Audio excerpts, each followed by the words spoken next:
Hello, I'm here to talk about shmups today. What is a shmup? It is a shoot-'em-up video game. Typically, they're considered either side-scrolling or vertically scrolling games. And you're a little character or a little ship, and you move around and shoot stuff, commonly involved like bullet hell elements, a ton of stuff to dodge, and then whatever kind of spicy mechanics any given set of developers wants to add to the game. These are pretty darn common, especially on a platform like the Switch, where the barrier to entry doesn't seem to be super high, so you just end up with a lot of these games of varying levels of quality. I happen to really like shmups. I haven't been playing them for all that long, really, unless we count like Spy Fox Cheese Chase. There are some shmups I found that I love to death. I can play them for hours on end, even if they're just arcadey, don't have any kind of story stuff going on. It's just the core gameplay that I really, really love, and so I'm always kind of on the lookout for another great shmup. It's kind of a blessing and a curse to have a preference for this type of game because, especially on a platform like the Switch, as I just mentioned, a lot of stuff just gets on there. Some of it is not of very high quality. Other times, it could be a small developer and it is a game of very high quality, but they're relatively unknown, so they're not charging much for it, or you just get a simple game in general.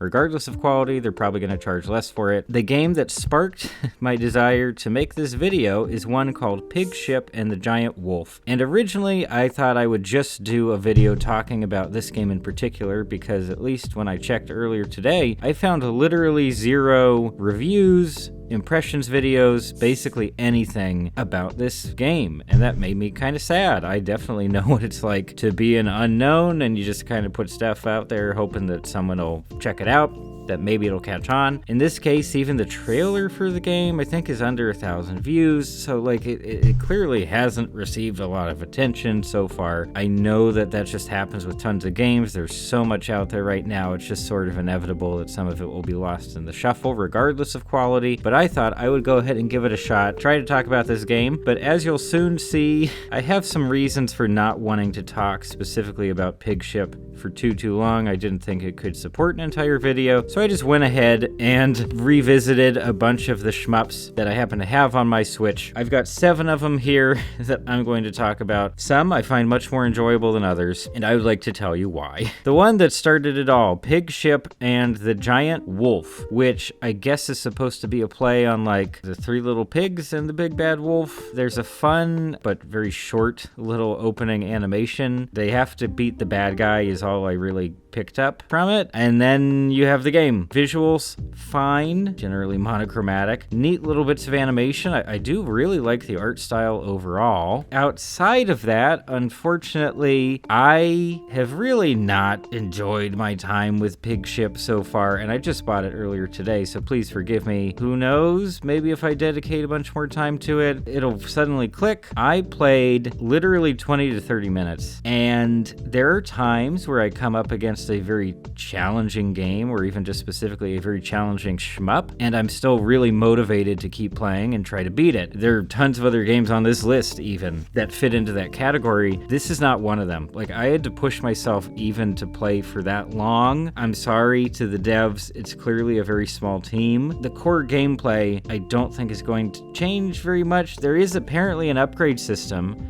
I wasn't able to access it. I don't know if they're just referring to like the upgrades that show up on the screen that are just like shields, bombs, etc. Maybe you can only access the upgrades in between levels. I'm kind of baffled by the overall experience. Who knows? Maybe some of the upgrades address some really core issues that I have with how the game controls and plays, and if that's the case, then just disregard everything I'm saying. But just in my brief time with the game, I don't like the movement to begin with, which is pretty rough when you're talking about a shmup, because you need to feel like you can trust the controls. You need to feel like it's going to be your fault when you collide with something or you hit a projectile. You need to be able to line up your shots very precisely. The movement does not feel very good to me at all. You can use either the D-pad or the stick. D-pad controls did not feel great to me. The stick controls also don't feel great, but at least I have more dimensions of movement, I guess. I feel like I can be more accurate with the stick. You move more slowly when going backwards as compared to when you're moving forwards. And I'm sure this is not the first game to do that,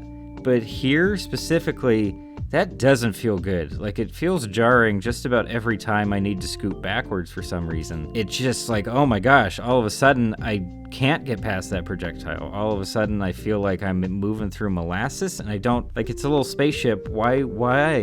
Is there like a reason behind that? Or is it just how they worked out the controls and they went with it? Maybe the worst sin of all has to do with your attack, with you firing projectiles. And first off, I want to say something positive about your sort of weapons attacks right out of the gate, is that you can cycle through 3 different shot types. And I like the different shot types. One's just kind of a heavy standard projectile, one's like more of a spread thing, and then one's like shoots from top and bottom and rear, I think. So like, depending on the situation, I'm sure that all the different shots have their own advantages, disadvantages. I really like that about the game, actually. However, every shot type, and I doubt that there's an upgrade to remedy this, there's no auto fire. So in tons of shmups, if not the vast majority of shmups that I've ever played, if you just hold down the fire button for like your basic attack, it will rapid fire. So you can focus on moving, lining up shots, dodging stuff. In this case, you have to hit that button every single time you want to fire an individual shot, and it does not feel good. Even just for 20-30 minutes, didn't feel good. I do not imagine that would feel good if I played the game for a couple hours at a time. Like, I don't think I would do it. Why? Are you immediately overpowered if you're spamming attacks? I don't think so, for reasons I'll get to soon. It felt very strange. These are core things, like the movement itself and your attacks. Those are pretty darn important in a shmup, and here in PigShip, oof. Sorry, I'll just rattle off a couple other points here, and believe me, talking about the other games will be much shorter, so we'll start to pick up speed here. But no level checkpoints in general, so you just have to beat the level, or you don't. You start over from the very beginning, which it would be fine in a way, like it's trying to emulate the arcade experience to a certain degree. Plenty of shmups do that. However, the scroll speed is so slow, and you can't accelerate it by nudging to the edge of the screen at the front. And I got so incredibly tired of starting that level over again and again and again and again, and just feeling like, oh, it's going to be another, I don't know, 2-3 minutes before I get back to the part where I actually need to do stuff and really need to improve and get better. Hitboxes are strange, and for some reason they decided that a single collision with, sometimes it'll just be the edge of the screen, and sometimes it'll be like barriers and pathways you have to navigate. One touch, you're dead. And even that hitbox doesn't feel super tight. So for some of those deaths, you tend to lean towards that doesn't feel fair, and then you have to start the level all over again. It's just not one of those things where it encourages me to keep playing and keep improving. I was not having fun with it, but hey, at least I want to bring some attention to the game if you feel like it would be interesting to you. I think it was $6 on sale, $8 full price on the Switch, so certainly nothing crazy, but compared to some other games on here that are like a couple bucks tops, not really a fan, and it doesn't get a recommendation from me. Okay, moving on. Like I said, we'll pick up speed here. We'll get a little faster with these. Okay, next up is Freedom Finger. Freedom Finger you might have heard of. I think it showed up in like a Nintendo Indie Direct years and years back. Pretty basic shmup, really, in terms of gameplay. They do have a couple of interesting mechanics, because the whole thing is you're a spaceship that's like a hand. Sometimes the hand will do a naughty thing when shooting or whatever. You can punch stuff, kill certain enemies. You can send other enemies towards other enemies to kill them. You can hit buttons and switches and grab ships or grab other guns and stuff, get power-ups. Neat. Drawn art. I'm sure there's one dude behind this art who had a certain vision. Very cartoony, fun, rude, in sort of an adult animation sort of way. Star-studded cast for some reason, like some big names on the voice cast here. There is a full-on story mode, which has a lot more just story and dialogue than I expected at all. It's fine. They're trying to poke fun at just like American imperialism in general, I guess. And like, I like a lot about the game. It also includes a bunch of licensed music. I think each level is timed out to the exact runtime of each song too, which maybe feels like the music has a little bit too much control over level design, but at the same time, it does feel nice. Like you have a bookend to every single level. It feels complete. It has a natural sense of resolution because the song itself has resolved. I don't have too much else to say. It also has an arcade mode if you just want that kind of thing. It's not really the most fun I've had with a shmup. It goes on sale for next to nothing, so if you're curious, you can pick it up. Okay, next up, P3, and basically the whole gimmick here is that you just need to focus on moving your ship. You move left and right, I think with the shoulder buttons or the triggers, and your ship only shoots when you're moving in a direction, like when you hit a button for movement specifically. It automatically creates a new, I don't know, approach almost to the genre, just like a gimmick that actually is worth its weight. It gets you thinking differently about how to defeat enemies. You're simultaneously trying to hit stuff and dodge. It creates a wonderful sense of like hectic action. It's also just a really stylish game overall in terms of visuals. They have like the nostalgic CRT monitor kind of look going. One of the best things by far, and something that I really love about difficult games that still encourage me to play, is that it's really quick to restart after a death. Even if you lose a certain amount of progress, and you never lose that much progress really, it's pretty short like levels or level segments, so that's good too. It starts you back in the action so fast. You don't want to stop playing. You're just like, oh, I know I can beat that part. I'm gonna go right back in. It's a really cool game. It's certainly worth checking out. Probably the most positive one I've talked about here so far, so go ahead and take a look. Next up, I have two games from the same developer. I think it's called Panda Indie Studios. I did some research on this a while back. I think it's just one dude. He's previously had maybe another dev name. He has these games and a completely different game up on Steam. Bunch of stuff, a lot of stuff in the shmup category. Some of them seem to use a lot of the same assets, which is it's not a deadly sin. It can feel a little distracting at times or a little cheap, but also he's not charging much for these games. So it's two games, Z-Warp and Void Gore, neither of which are good names for video games. I'm constantly forgetting them, even though I've spent a ton of time with one of the two. So Z-Warp came out relatively recently, I want to say like a month ago-ish. Void Gore a good while earlier than that. I have to talk about these two games together because in a lot of ways they are very similar. I already touched on the visuals. Certain gameplay elements like the clear circle is more or less identical in both games. Outside of that, they have different structures. Z-Warp is very arcadey. It technically has a story mode. There are a couple of screens with text that give you some kind of story every time you start up the game, which is unnecessary and almost annoying, especially because the story's so generic. It's like, what was the point? But there are other changes. Unfortunately, I feel like a lot of the changes in Z-Warp are not super positive. Like, they don't really improve a whole lot. You get like credits, like the old arcade stuff. So if you die, if you have enough credits to keep playing, you can do that. I'm not a super big fan of Z-Warp as compared to Void Gore, which is absolutely my favorite of the two. And it's definitely one of my favorite games here on this whole shmuppin' list. So Void Gore, while still being a very simplistic, ultimately, and very, very repetitive shmup, it's a roguelite structure, which I think works really well for shmups, and I'd like to see it in use a lot more here. With the roguelite stuff, Void Gore gives you the opportunities for tons of different types of upgrades that feel really substantial. It's not that hard to earn money for upgrades once you get rolling, and even having some of those upgrades makes it just easier to get past the early levels of the game. And after a while, like the footage you're seeing here of Void Gore, this is with basically every power-up in the game. There's maybe a couple I don't have yet, and you can also get temporary stuff that's just for one particular run, but fun. Like, I love feeling overpowered, especially since I worked for it. I played the game a bunch, I got better at it, got the upgrades, and now I get to do this. Just like melt enemies in my path. Unfortunately, this is how you start up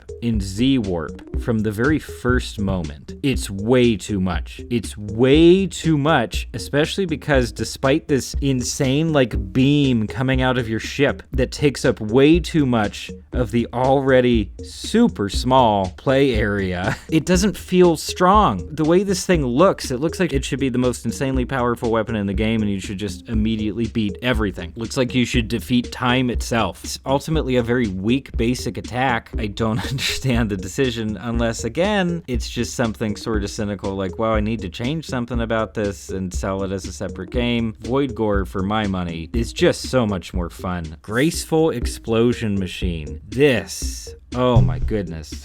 We're getting to the real good ones now, folks. Graceful Explosion Machine is so good. It's really good. I mean, for a shmup, it's not really doing anything super groundbreaking. It's not an auto-scroller, which I really like.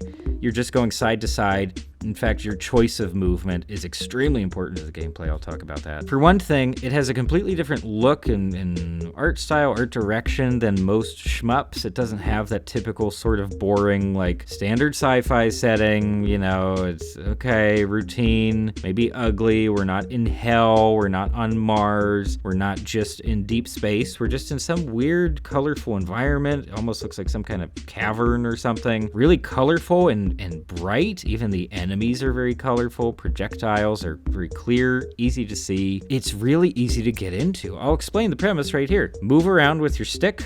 I think it's left bumper to switch the direction of your ship, and then the 4 face buttons are 4 different attacks, each of which have their own set amount of power. So each one is limited for use. So it's up to you to manage these resources, all your different attacks, and choose when to use them based on the circumstances. It's such a gorgeous balance of your own decisions as the player and the limitations and challenges set up by the game itself. You just have to constantly be moving. You have to constantly be taking out enemies. If you spend just even a few seconds where you're not actively taking guys out, you're gonna run out of safe space to go. You have a close combat or close quarters kind of melee attack, so that's sort of a last resort in situations where there are just too many guys around you. But outside of that, it's like, okay, you can auto fire the one attack, but it'll burn out pretty quickly, so you're like, okay, I'm gonna aim more carefully. I'm just gonna press it for each fire, and in this instance, that absolutely works, especially since it's far from your only attack. You have like guided missiles that you can kind of send in a certain direction too with the stick while you're firing, and then the super powerful duration laser beam that's great for taking out enemies with higher health bars. It's really darn good. Probably the biggest downside I can say here is that it's very, very repetitive, both visually and in terms of gameplay. They basically just ratchet up the difficulty. There are 3 phases of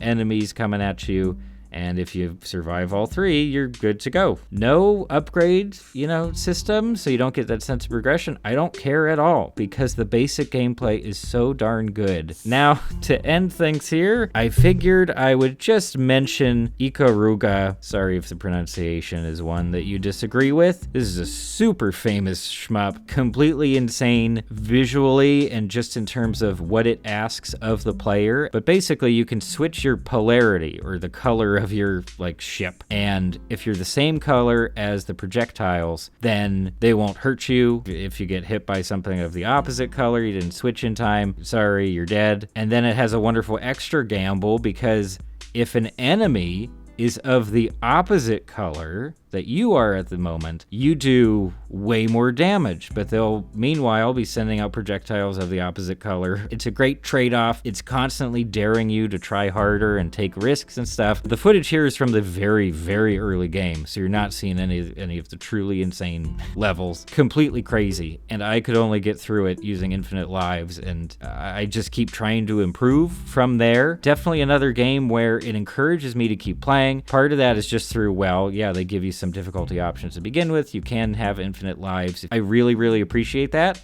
And you still have the really difficult modes and options for the people who just want to stay super hardcore and have a miserable time. And really, maybe the way to close this out is by saying that I had known about Ikaruga for quite a while, and I just never pulled the trigger on it. I was waiting for a sale or something, one of those things where what system should I get it on? It was after buying and playing Z-Warp on the very first day that I was you know what? I think I want to play a good shmup just to cleanse my palate. So I got Ikaruga. I played a lot of Ikaruga and Void Gore and Graceful Explosion Machine. These are all great shmups that all do pretty darn different things, even though they're based on the same premise that's been around since at least the 80s, since the very early days of video games. I'm really impressed by how people can find fun, creative things to do, even with a pretty old seemingly tired out genre. And I hope that my sort of rapid fire discussions of all these different games have provided you with some kind of insights. Maybe you've gotten a couple of recommendations from this video. I hope so.